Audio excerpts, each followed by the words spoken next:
Hi, my name is Sky Karp. I'm a non-binary historian in training, and ever since I first heard of them, I've been fascinated by X-gender markers. The X-gender marker offers an alternative to female and male gender markers for genderqueer, non-binary, and intersex people, who do not fit so easily into an M or F box. For someone like me who doesn't identify as a man or a woman, being forced into a female or male category on documentation causes constant stress and invalidation. The X-gender marker first appeared in the U.S. in 2017 on Oregon state IDs and driver's licenses. Since then, the movement has only grown, and as of August 2020, 19 states offer an X-gender marker option on driver's licenses. Maine was one of the first states to implement the X-gender marker following Oregon, rolling out new IDs in June 2018. I wanted to understand how Maine became one of the first states to recognize non-binary people, what it meant for non-binary people in their day-to-day lives, and what joys and challenges remained. I also have a personal stake. My home state of Massachusetts rolled out X-gender markers just a few months before, and I too now am faced with the decision of whether to get the X-gender marker or not. I interviewed 10 incredible trans and non-binary Mainers. Some had the X-gender marker, some chose not to get it, some acted as providers on the initial paperwork, and some were key players in its implementation. Each had an important story to tell and a new perspective to add to this issue of trans identification. Without further ado, I'll let them speak for themselves. So tell me how you identify in your own words. Non-binary. I've been toying around with the idea of agender, not necessarily because I don't feel connected to any gender or the gender binary specifically, but more so because I don't want to be judged or treated as a particular, in a particular way because of your gender. For me personally, I think of gender like a color wheel. It's not just pink and blue. And it's not just pink and blue with purple in between. There's red and orange and yellow and green and all of the colors. And, just to explain that it's not just masculine, feminine, and a really narrow concept of androgyny in between. It's also stuff outside of that. And I'd say that, I have elements of femininity and masculinity, but that what my gender is something different entirely. And that for me, it's always that something different entirely, regardless of how, I happen to be dressed that day. Yeah, so I identify as genderqueer or gender non-binary. I use both terms. Essentially, I kind of I see gender as this, it's something that's both personal and societal. So society likes to assign us genders that are different from how we personally see them. I use they, them pronouns. But I just kind of see myself as kind of being beyond the binary. What does non-binary mean to you? What being non-binary means to me is, I think it's kind of like a freeing thing. Because we're taught from such a young age that, if you're assigned male at birth, you're this. If you're assigned female at birth, you're this other thing. And I think it was really freeing to me to understand that, the feelings that I've been feeling all throughout my childhood of, not fitting in certain boxes, that was real, that was validated. For me, I identify more as, I don't know if it's quite the right language. I use the term genderqueer because in my mind, I see non-binary as almost not on the binary at all. And that's not always true for me. Being trans means that I am not what was initially marked on my birth certificate. I'm not male, whatever else. And therefore, no matter what else I am, the fact that I'm not male means I'm trans. Mm-hmm. Envy? What does it mean for me? Oh, it means essentially I'm not I'm not male, I'm not female. I am instead something else, is the simplest way that I can put it to others. I have characteristics that people consider common to people who are male or female. I have aspects of my experience where I was raised AMAB and presented that way for basically, we'll call it 40 years. But at the same time, I am trans. I am undergoing HRT. I present as feminine in the world. The more I understood about gender, the more I, like I've been saying, just like looking back on these like formative experiences for understanding myself as a man, and then realizing like those weren't necessarily cause for me to understand myself as a man. And then just being like, well, I'm not really a woman either, so yeah, I'm just saying. So I got started in this work like a year or two before this massive wave of visibility. And it's a trip to have transitions before that and then see people doing it now, and I'm just like, wow, your coming out conversations must be so different. It's not the first time everyone's heard the word. And that's good. And we know from lots of data that the biggest predictor of allyship is knowing a trans person. And a much higher percentage of the population know a trans person now than they did 10 years ago. And so people and organizations and elected officials are willing to be photographed with us, are willing to introduce bills on our behalf. And that's good. On the other hand, I think visibility also puts a target on the back of our community, and we don't have the institutional power to respond to that effectively.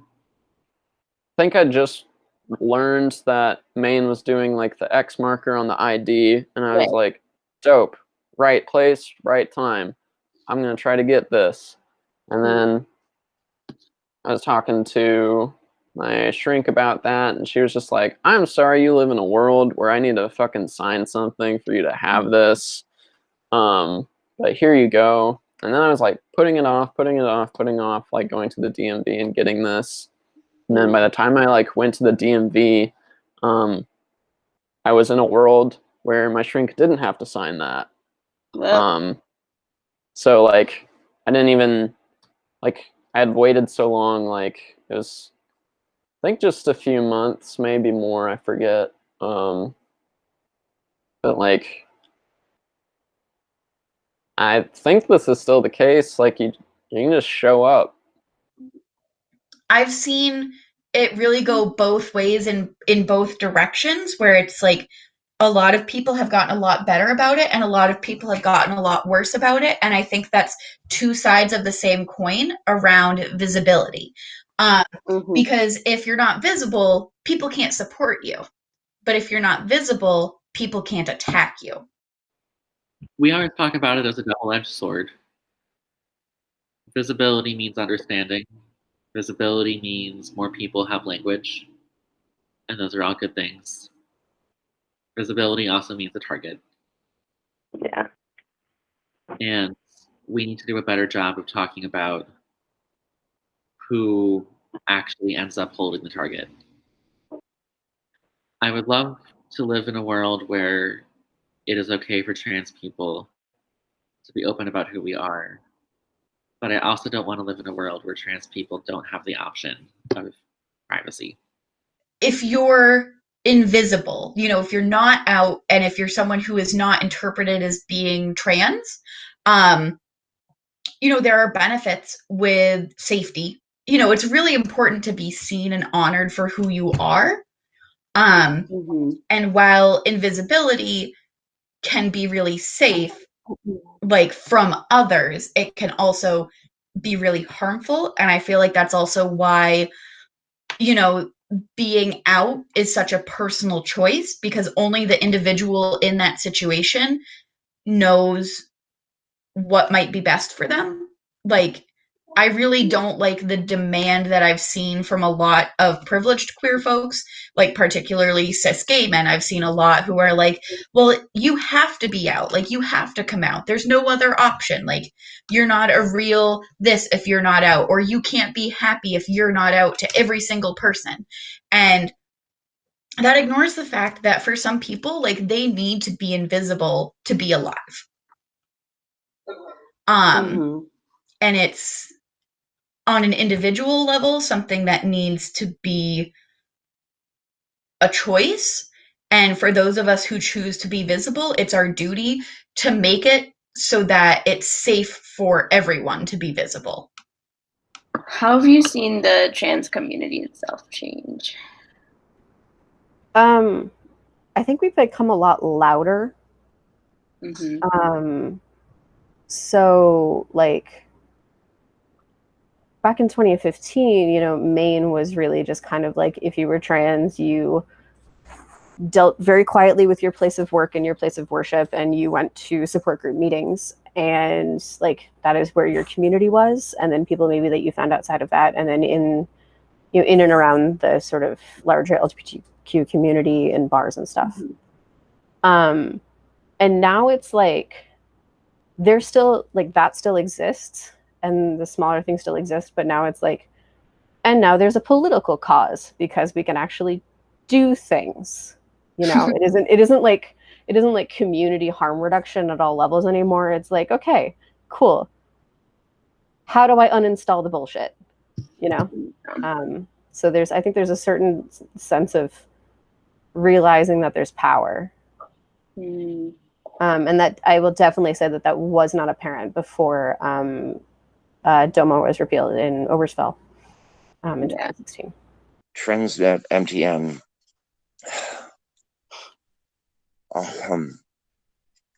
The ability to go into a room and to talk with people about, hey, this is what I'm going through, and this is what's been in my mind today as I went through it, and this happened to me as I was working through the world, owning my truth. This is how someone came at me, and this is how I felt affirmed. This is someone saying, hey, I'm going to respect your pronouns. I mean, as an affirmation goes, that was huge. Just that point of like, okay, you're they. We ask for your pronouns. We're going to respect that.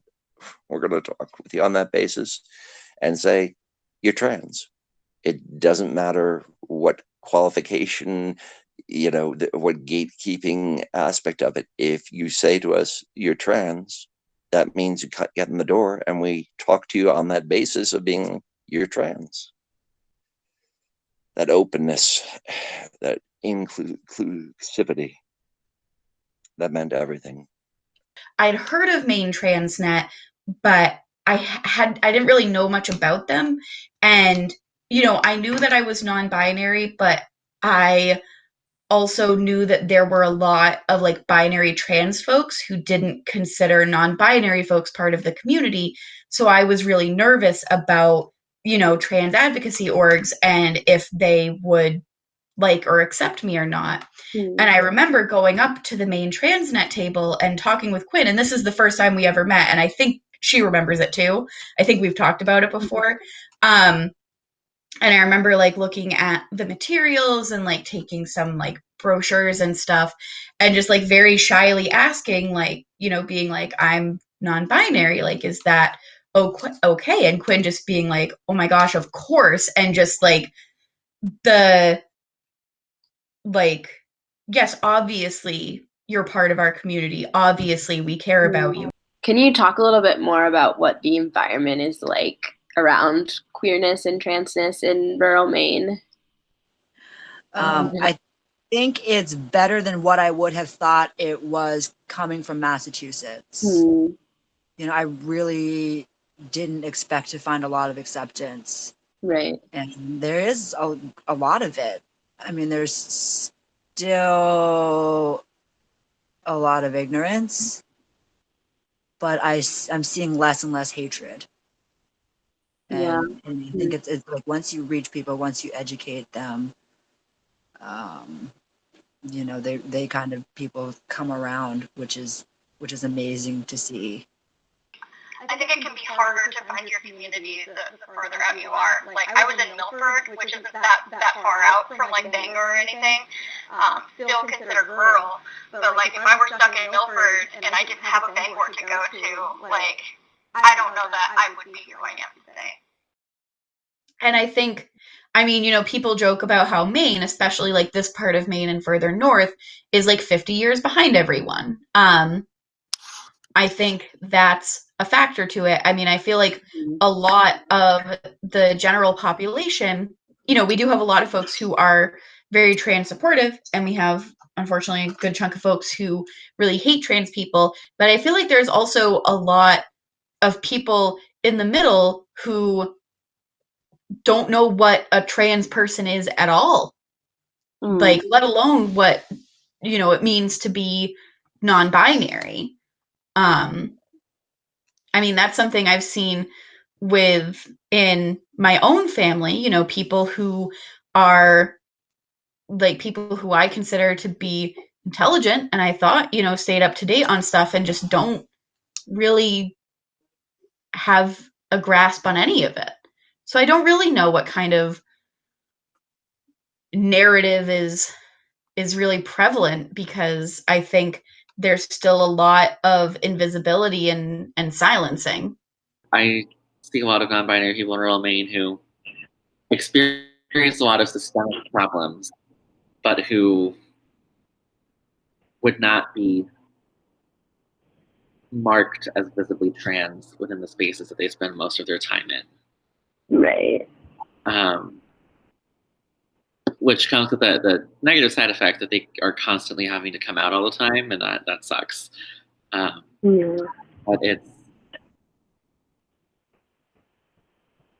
there's this weird thing in Maine where, like, the homophobes and the transphobes, like, they hate gay people, but when you're like, but what about your cousin Joe and his husband? And like, he's not gay. And I'm like, what do you mean he's not gay? Like, no, he's not one of those like Hollywood types. It's like their picture of queerness has a lot to do with perceived urban control of their lives rather than queerness. But I like have so much more of a sense of community with people who are stretched out, you know, sometimes fucking hundreds of miles.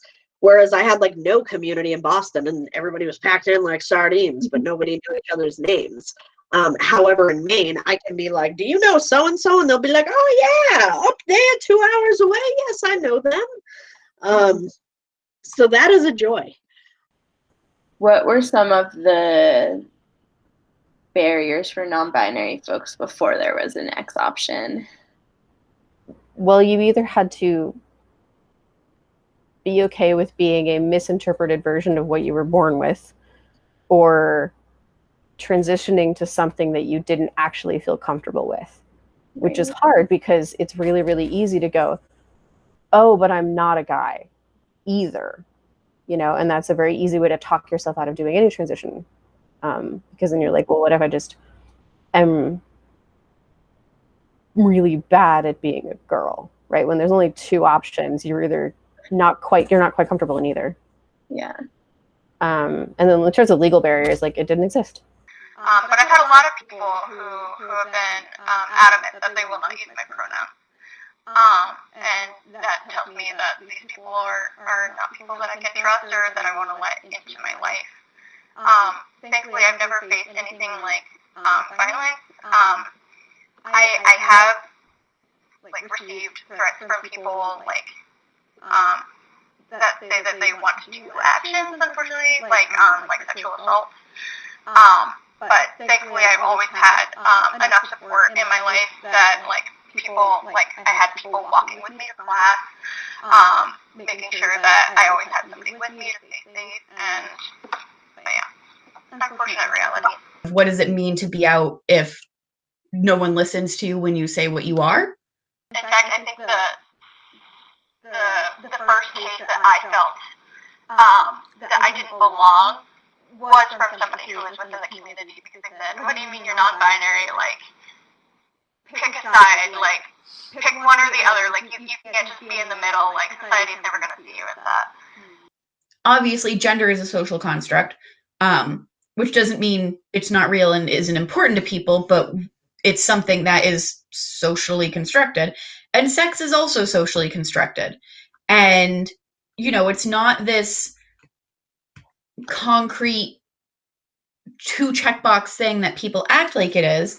And I think I'm trying to remember the wording that I saw the other day, but it basically said that sex is gender viewed through the something about how, like, what we consider to be sex is just gender viewed through the lens of biology. I'm probably butchering the quote, but basically the idea that, like, you know, sex it's not this concrete thing. And, you know, I'm not female, I'm non-binary. I have a non-binary body. And to see stuff on documentation that invalidates that is really frustrating. I don't think it's easy I don't think I'm going to see non-binary passing in my lifetime. I don't think that we will culturally default to a blank space on people's gender. I think that will take probably hundreds of years. So I don't, like, it's unfortunate because you can't pass as non-binary. People assume that you're one or the other, and then you have to tell them that you're not. In June 2017, Ian Meredith Dane Lindsay requested a non-binary gender marker at the Portland BMV, but was denied. Their attorney, Zach Pakkonen, filed a complaint with the Maine Human Rights Commission and won non-binary gender designations on driver's licenses, making Maine the first New England state to implement them. Initially, non-binary individuals received a sticker on their old licenses while the BMV updated their computer system. The application also initially required a signature from a provider, although that was later waived by the governor. However, this historic moment was not only a victory. The many challenges non-binary folks continue to face around safety, discrimination, and systems that still cannot account for them show us how far we still have to go. So tell me what your own personal experience was with male and female gender markers. Always had a female gender marker, never questioned it, never felt like I would have any other option or choice. The process to get a male gender marker was a lot at the time, what they were asking of trans people to do or prove. I mean, in some instances, it was like, you know, you need to have surgery and a whole bunch of other shit. And it's like, and I just felt like it didn't represent me any more accurately than female did. And then as soon as the X became an option, it was like, that's it. That's what I want. That's what I've been waiting for. That's me. I mean, so I was assigned female at birth, so like I have the female gender marker on my stuff still. I opted not to get the X for a few reasons. Why did you choose not to get the X?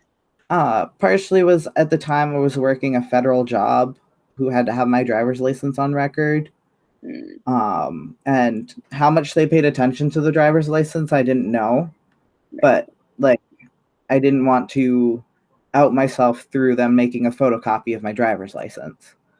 And part of it was I did a lot of traveling for the sorority I was part of in college, and I didn't really know how it would go with like airport security or getting a ticket that matched my license. You know, would they let me fly if I had the X gender marker, but my ticket said female, for example? And then there's the, you know, how would I update my passport and all of these kinds of like, I don't know how this is going to go or how it's going to be possible. Like, part of me wants to do it because of the more people who have it, the more like other places and things are going to have it. That like double-edged sword of there's not much access to it beyond the state level, but without a push from like the state level, other levels aren't going to respond to it. I'm going to preface and say I do like that we added X because the government won't let us get rid of gender markers. But I don't think that my gender or your gender or anyone else's gender is the government's business. I don't think my driver's license doesn't have my blood type. Why are they so concerned with our gender? And really the crux of it, why are they so concerned with our genitals? That's really creepy, in my opinion. That's a lot of, gender markers on legal documents and the barriers around changing your gender marker. It's this like, nope, we want to know what junk you got. And like, that's not their business. I have another experience, which is my son. My partner adopted my son. And through that process, we had his name legally changed, but he was born in Massachusetts. And so when I talked to them, like, we had to go through all this rigmarole to get the birth certificate changed and everything.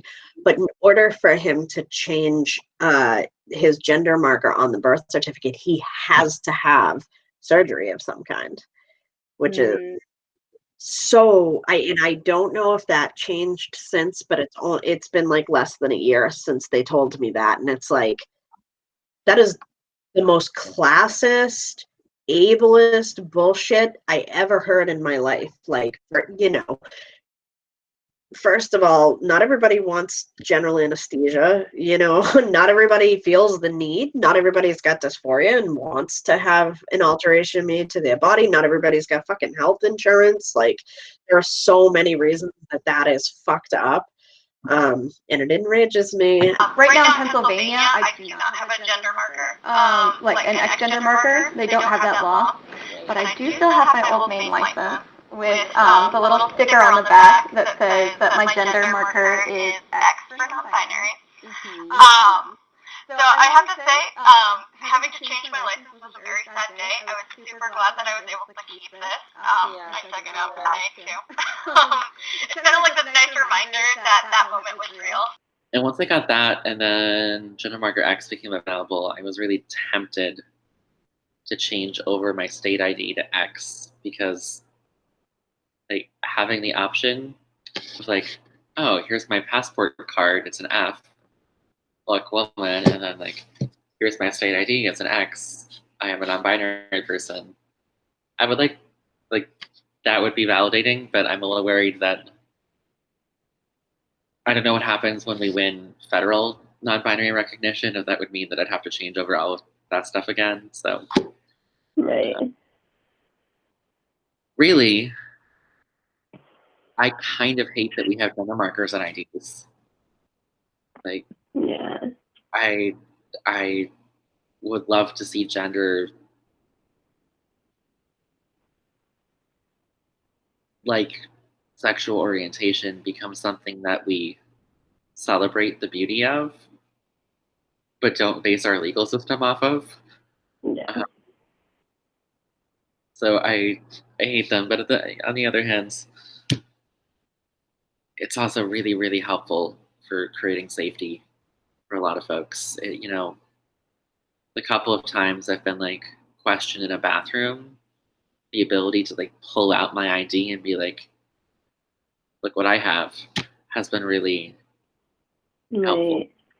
It's still few and far between of just like basic shit that you have the option to select anything outside of male and female, which I feel less skeeved about when it says sex instead of gender, which even then, that's kind of excluding, that is excluding intersex folks. But the, shoot. Yeah. I mean, it wasn't really until I was like starting to kind of come into myself and being like feeling I was non-binary, that I was just like,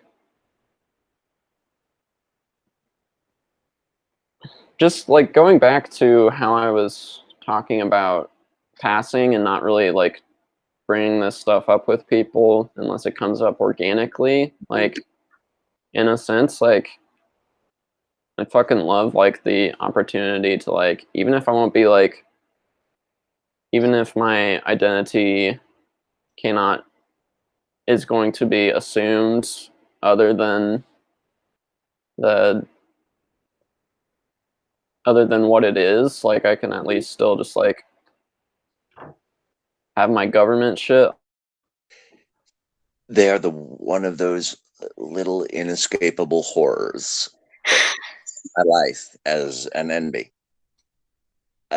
I dread every encounter where it's like, your choice is M or F. It's the worst possible place you can put me in, and there is no response that I can be seen. I mean, that's the basic way that I approach it, is like, okay, so you push me into F. It's like, no, that's not quite right. I get it, where it's like, okay, we'll concede that you're closer in this, but through being trans, fine. That's a concession that doesn't really have value because you're not really seeing me. It angers me as an attorney from the standpoint of, oh, well, for legal reasons we have to do this. No, you don't. There's nothing legal about you must put gender markers down. So when did you first hear about X gender markers? So I heard about X gender markers. I think there were a couple of states that passed it before us, and I thought it was really cool. I was like, oh my gosh, Maine needs to get on this. And then I think the morning that the article came out, I can't remember if it was the Portland Press Herald or the Bangor Daily News, stating that Maine was getting X gender markers. That morning, like, it was a big celebration. I was working at Health Equity Alliance at the time. And so, like, we were like, oh my God, like, this is happening now. And Umbreen Rana, one of my friends was like, yeah, I knew about this for a while, but I couldn't tell you guys, but hey. So it's just kind of like this big celebratory moment for a lot of us, especially, I was working with Aspen there at the time as well, so we both got our forms signed and mailed in that day, and we were just like ready to go. So it's just like this very cool moment. It was back in 2017, around then, that I first became aware that the push had happened and that it was in process.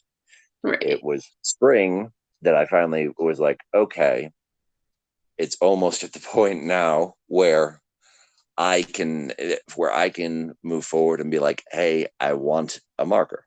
Because, and this will become very important later, what I heard of when they're saying, okay, well, you know, you can get your license changed at any time, but until we redo the design, what you'll get is the same license with a sticker on the back being like, this person has requested an X marker. That felt like a half measure to me. Yeah. And I was like, no.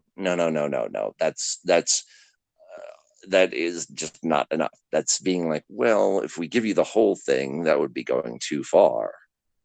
And so for that reason, I was like, I didn't want to go in and get the marker changed until I knew, yes, when I get my license back, it will affirm me. It will say X right there. Do you feel like there was gatekeeping that emerged sort of during this time?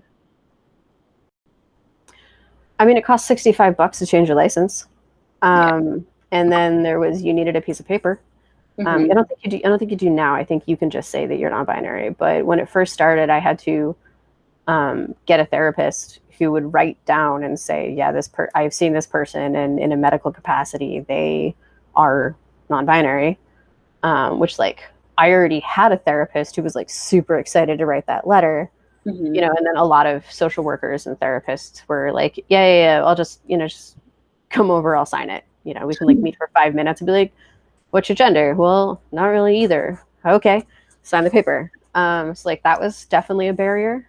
So like if you were non-binary and you lived in like Dover Foxcroft, which is way the heck up there, and you didn't have a therapist, like that was definitely a hurdle that was both financial and in that area. Like also, do you have a car to get somewhere to do that? Do you have a car to go to the DMV to do it? Right. You know, and who is working at your local DMV is also another big thing, especially in such a rural area where everyone knows everyone. Like if you wanted it to be relatively private, like what is the actual expectation that you could have there? You still needed a provider signature on the gender form at the time.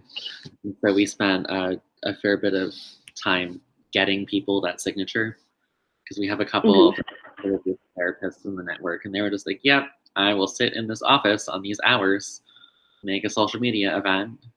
And then there was, I honestly don't know how legal this was, but there was a mail us in your document and we'll get it signed for you and mail it back. And technically you're supposed to have met with this person, but nobody's going to check. So.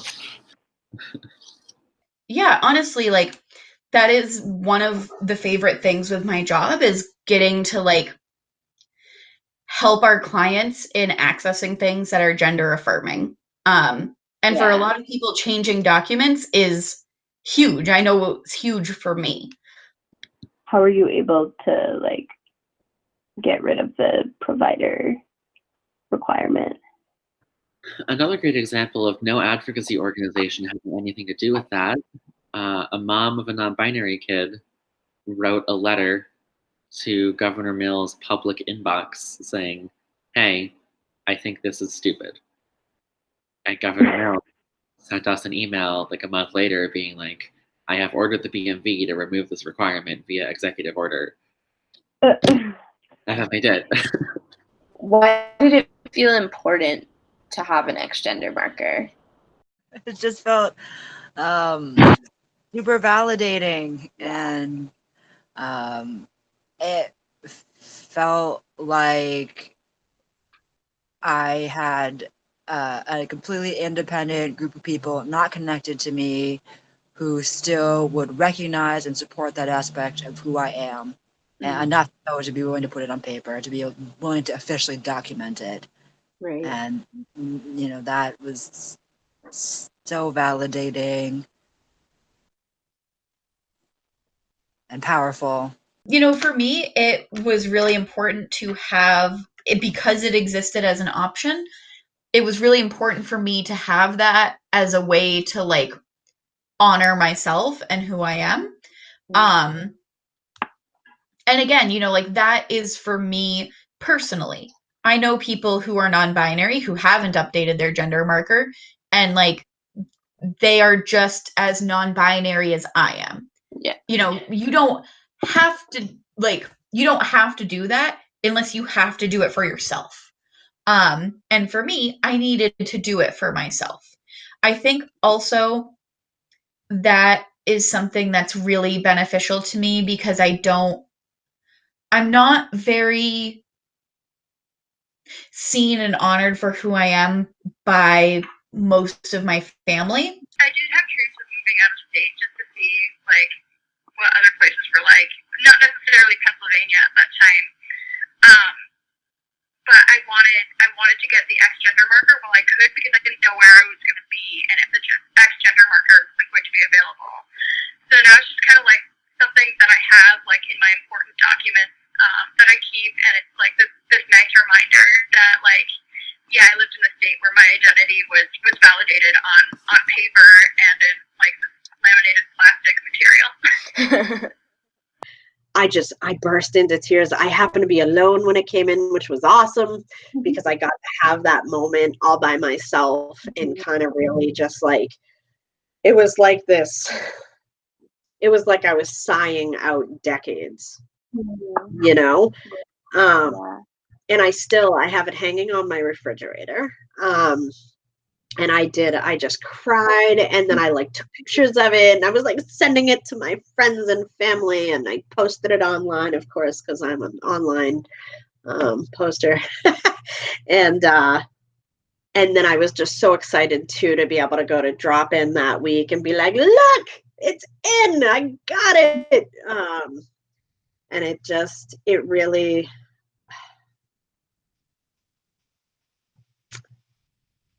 it's almost hard to put words to, because some of it's anger. Like it's like a righteous, like, you will fucking recognize me. You know what I mean? Kind of that too. Yeah. So, but also like, God damn it, I had to make you recognize me. I shouldn't have even had to have this excitement. But overall, it felt relieving, and it felt like a weight lifted in some way, which was unanticipated, but very beautiful. I felt like I wanted to frame it. I really did. I was like, look, it's there on a legal document for the first time in my life that I'm NB. It says I'm non-binary right there. It's like, whether people pay attention to it, that's a whole different question. But it's there. I can hold it forth and be like, I got that recognition from the government. This is not a whim. This is not a phase. This is not something that I'm going. Sorry about that. Truck No passing worries. through my neighborhood. Great timing. Yeah, that this is it's not a whim. It's not a phase. It's not something that I'm doing to get attention. It's who I am. It's the core of my identity. It's saying I am NB. I always have been NB. I'll always be NB. And finally, like I said, being seen. Yeah. It feels like finally a government is seeing me. Yeah. Again, being an attorney, is like in that moment afterwards when my little analytical mind started working on it again.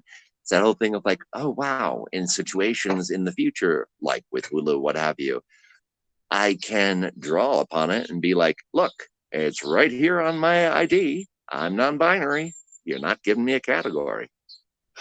It's like I can actually be like, look, I have some authority. I'm not just the trans weirdos out at the fringe clamoring for attention. Yeah. It was one of those things I didn't realize I desperately needed until it became an option. I guess I wanted it, you know, it was a very interesting time in my life where I was struggling with fully identifying as non-binary. And it was sort of like a declarative thing that I could do. And it was a little bit irrevocable. And I wanted to do something irrevocable with my gender. It was sort of like pre any other forms of transition that I did, other than coming out to friends. So I wanted sort of like an outside thing that wasn't me coming out to people all the time. Like, these X-gender marker campaigns are really the first kind of major LGBTQ legal rights campaign that's like specifically about non-binary people. Like, why? Like, what do you think about that? Why is that significant? I think it's significant because I think it's a part of this larger push to have more federal documents aligned with how we see ourselves. Because society is always telling us, like, you're not this, and then, like, you have, like, your passport and your birth certificate, and it all says, like, F or M on it. So I think having this little piece of something, like, within your state, like, your license, something you, like, most people carry around with them every day, like, having it aligned with your gender identity, I think that's really big. And I think it's the start of a push to make even greater change. I think it's important and significant because I think it is a really good symbol of self-determination. I think thinking about like younger me and not knowing that non-binary was a thing, like thinking back and knowing that that is how I felt,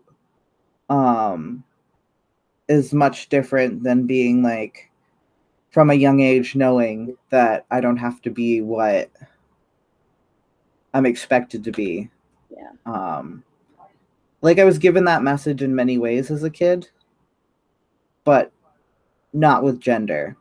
So to know, like, you know, that 6-year-old kid who knows that something's not quite right, and can't put their finger on it because they don't know, to have non-binary out there in the world,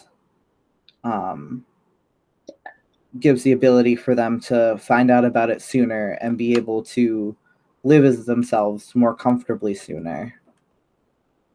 But I mean, Maine is a model of like saying we can accomplish things. The world didn't end because we recognized NB folk. Look at that. Huh. I mean, just since that happened, I have heard I've heard a language change, even in like social change spaces, for instance. There are spaces I'm in now where people that I wouldn't have thought would think to ask for pronouns are asking for pronouns and stuff, or are being more cognizant of using they when they don't know somebody's pronoun, which is nice, or specifically saying like he, she, they, these are like, I feel like was not happening before this. So I think it's going to be further reaching than we realize. What do you think that trans liberation looks like? I still think we've got a lot to do. I think until we can change like gender markers in all 50 states, I think it's a really good goal. I think making sure that people could take birth certificates and passports, like that's a very important step. Your gender marker really isn't listed on your social security, but I mean, if that's something we can change too, that'd be pretty awesome. I think you know, the sky's kind of the limit. Like whatever we can get done, we should do in order to have like this more welcoming America. Because I think that's the goal, is to have a place where we're all free to be who we are, and you know, to have proper documentation to go with it. Short to midterm on this particular issue, I think we're gonna win on vital records, and we'll know about that in like a month. Yeah. And then I think like the cultural with the policy fight around this is like, I think there are way more non-binary people than have used these options in Maine, and Right. I think non-binary acceptance is only going to get better if we use the fights we've won. So I would hope to see more people submitting, you know, the paperwork they need to do to get gender marker X on all their documents, because that's going to force more interaction with other institutions, which is going to force them to update their internal documents, and eventually that just makes X pervasive, and that helps normalize. And so I think that's important. Well, there's like an idealized version of rainbows and trans flags everywhere, like in my head. But I think the reality would ultimately almost be anticlimactic. I mean, I don't think it'll be a big glorious party. I think it'll just be not even a big march or parade into normalcy. I think it's just going to be this slow but steady exposure and positive representation and destigmatization, and the acknowledgement and recognition of transphobia and the increasing unacceptance of it. Yeah. And I think the more people get to know somebody in their life who's trans and sees, you know, and gets to know that person for who they are outside of just the lens of a trans person, the more people are really going to come around to that sort of normalization and acceptance. Yeah. I mean, having representation and examples in the media and, you know, is huge, but having examples within local communities that are out and that people know about equally is huge. I think trans liberation looks like documents not having gender markers. I think trans liberation looks like not assigning sex or gender at birth. I think that, you know, because like obviously we always use words to refer to people. That's how it is.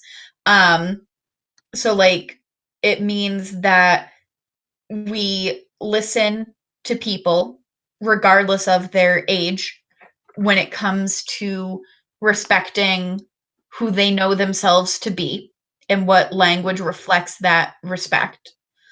I think trans liberation looks like the being allowed to be confused about who you are.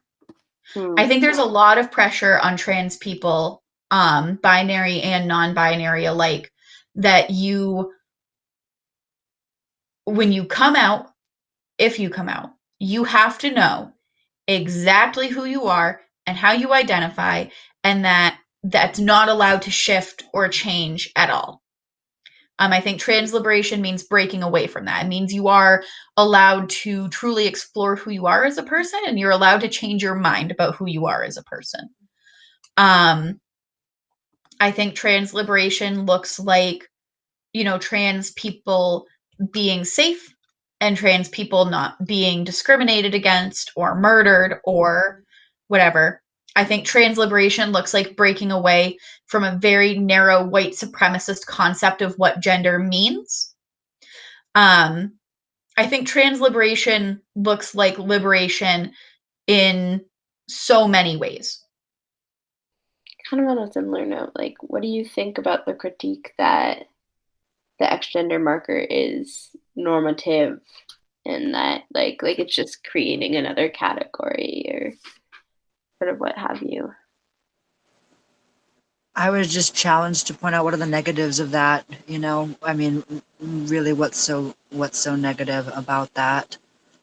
I think right now anything that breaks the colonial gender binary mindset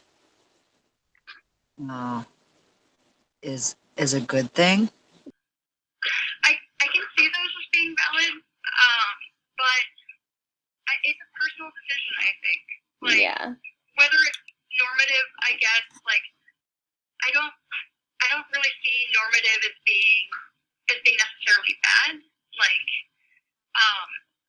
I think no matter what, like, people are always going to see trans folks as being other, or until we make some significant progress. The more we can do to be inclusive as a society, and to have people feel safe, like, and validated, like, you know, I think it's worth doing. I think within the trans community, there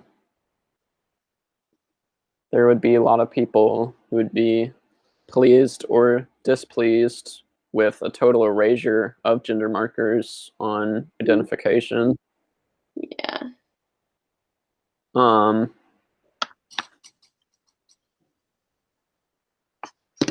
Yeah, I don't know.